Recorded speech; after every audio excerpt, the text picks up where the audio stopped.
Olá, tudo bem? Como eu havia prometido, eu vou fazer uma análise com o olhar da psicologia, do sofrimento psíquico, psicológico, que nos trouxe o caso da Larissa Manoela, né, de como ela tem sofrido, como ela trouxe esse caso, ela expôs esse caso na mídia, e aí a gente pode fazer um gancho com esse caso para mostrar que essa realidade é muito maior do que a gente pensa. Há muitas crianças, muitos jovens, adolescentes que são negligenciados no seu poder de fala, no seu poder de decisão, no seu poder de se colocar no mundo como um ser, né? Eles são infantilizados pelos pais até onde os pais conseguem levar, por, às vezes, inadequação, falta de formação, às vezes precisa de uma psicoeducação desses pais. Aqui eu não vou entrar no mérito, no caso da Larissa, dessa questão judicial, dessa questão financeira, porque não me diz respeito. O que nos diz respeito é para muito além disso, é o que nos mostra o sofrimento dela, né? Que é esse sofrimento psíquico, que ela vai precisar de bastante terapia, de acompanhamento psicoterapêutico, para poder elaborar essa negligência, esse abandono, né, e essa rejeição dos pais com relação aos cuidados extremos com a parte financeira dela e menos com a vida dela. Né? Então, eu vou fazer a minha análise, e eu não quero me prolongar muito, baseada nesse livro, como eu falei, da Rosa Cuquier, que ela fala, é um livro, o nome do livro é Sobrevivência Emocional, todos deveriam ler, psicólogos, agentes de saúde, assistentes sociais, pais que ainda não são pais, mas que querem ter um filho, que querem adotar um filho, que querem gerar um filho, gestar um filho, devem ler esse livro, porque esse livro ele é um guia realmente. E aqui, lá na página 25, ela fala só, como surge uma criança ferida? Os seres humanos, eles exercem um enorme poder uns sobre os outros, isso a gente já sabe. E tem um poder de vida e morte. Do ponto de vista fisiológico, os seres humanos eles se reproduzem de forma muito semelhante ao de todos os animais. Ok. Nascem, saem do útero, né, e vão para a vida. Do ponto de vista psicológico, entretanto, a sua reprodução ela é totalmente original e peculiar. Então, psicologicamente, o ser humano nasce aos poucos e nem sempre totalmente ele depende da sua garra pessoal, da sorte de encontrar pais que saibam administrar as suas necessidades básicas. E quais são as necessidades básicas que a gente precisa olhar quando a gente pensa na educação de um filho, de uma criança? As necessidades físicas e as emocionais. Né? Então, na verdade, os pais, eles são, eu sempre digo isso, nós somos pais, enquanto pais, nós apresentamos o mundo para os nossos filhos. Então, nós somos os cuidadores, nós servimos de ponte entre a criança e o mundo. E como será que nós estamos apresentando o mundo para os nossos filhos? Então, é sobre isso que eu queria falar. Porque, no caso aqui, o que o caso escancara é exatamente isso. Os pais que não dão autonomia para os filhos, né? E aí vem com uma abordagem superprotetora, controladora em relação aos filhos. Isso tem consequências assim muito desastrosas e impactantes, tanto no desenvolvimento da criança, quanto na dinâmica familiar. Né? E o caso mostra bem isso. E aí a gente pode pensar, mas como assim são superprotetores e a criança ainda se dá mal no final? Sim, porque pais que são superprotetores, eles podem fazer com que seus filhos sejam adultos ou adolescentes inseguros, né? Eles não conseguem tomar decisões ou resolver problemas que eles vão enfrentar na vida sozinhos. Então, eles terão medo, né? E os pais ficam também com medo, por isso que protegem. Né? Então, há um medo da criança de enfrentar o mundo e há um medo do pai da criança se machucar, da criança ter dificuldades.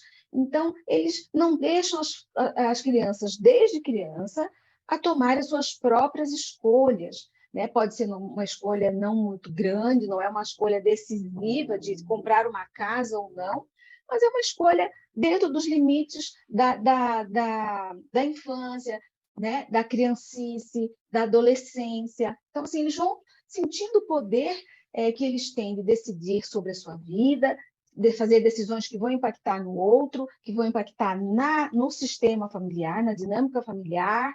Então, ora eles vão errar, ora eles vão acertar, assim como todo ser humano faz. Então, você precisa, nós como pais, precisamos desenvolver essas habilidades em nossos filhos, permitir que eles tomem decisões, que eles enfrentem as consequências das suas escolhas, né? Que eles enfrentem os desafios como uma oportunidade, né? Uma oportunidade assim, muito valiosa de aprender, de resolver problemas, de tomar decisão.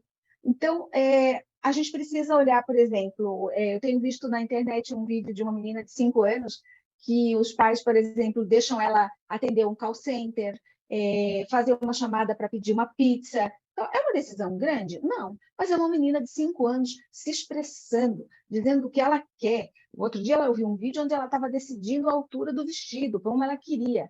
E ela se posicionava de modo adulto, né, numa linguajar adulto, mas ela posicionava-se, e os pais davam ouvido a ela.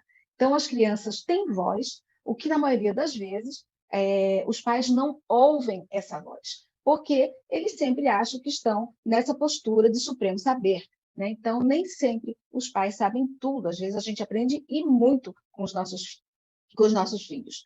E aí vem a dependência emocional quando isso não acontece, né? Porque a falta de autonomia, ela leva à dependência emocional dos filhos, tanto em relação aos pais quanto em relação ao mundo. E olha como isso é grave. Então, isso pode dificultar a capacidade das crianças de lidar com as emoções negativas ou situações que são estressantes, né? Então, ele próprio não consegue lidar, e aí eles vão vivendo numa bolha. E aí, como será no futuro, quando adolescentes e quando adultos, né?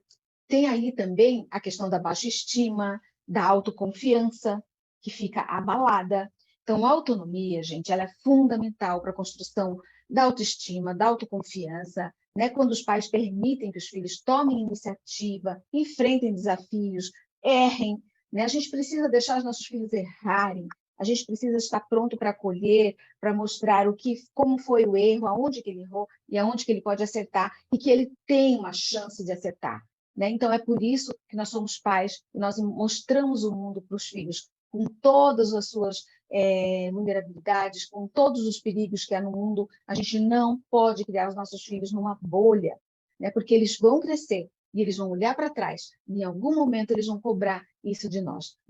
Disso vocês tenham toda a certeza.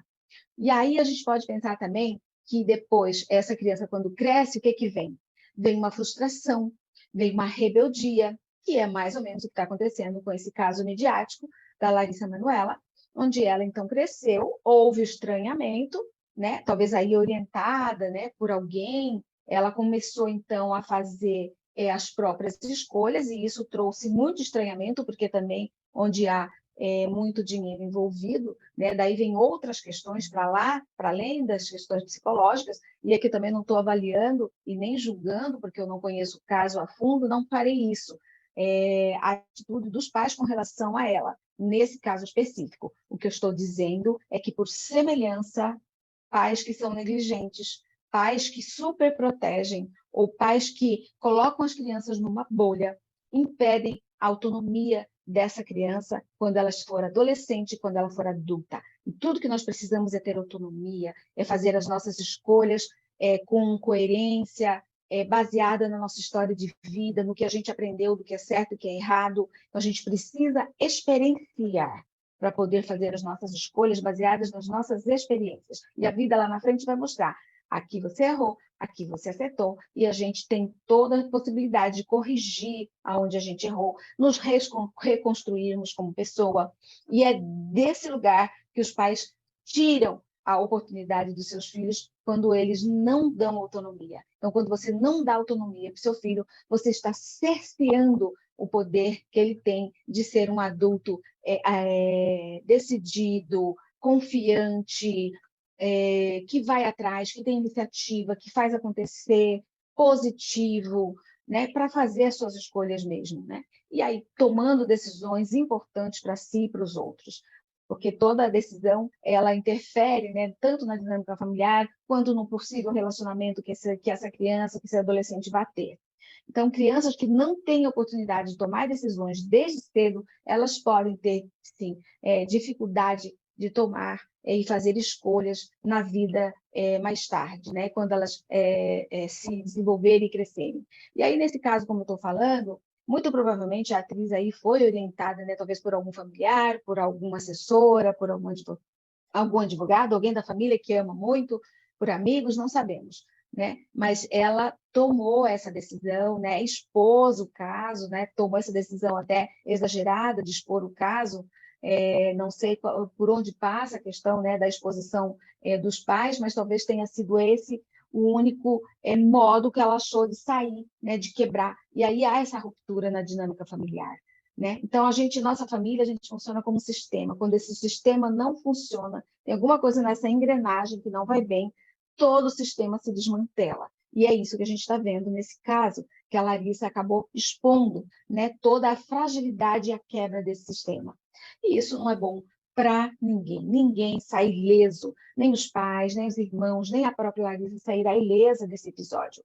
Então, olha só, a gente precisa pensar como é que nós estamos fazendo a ponte entre os nossos filhos e o mundo.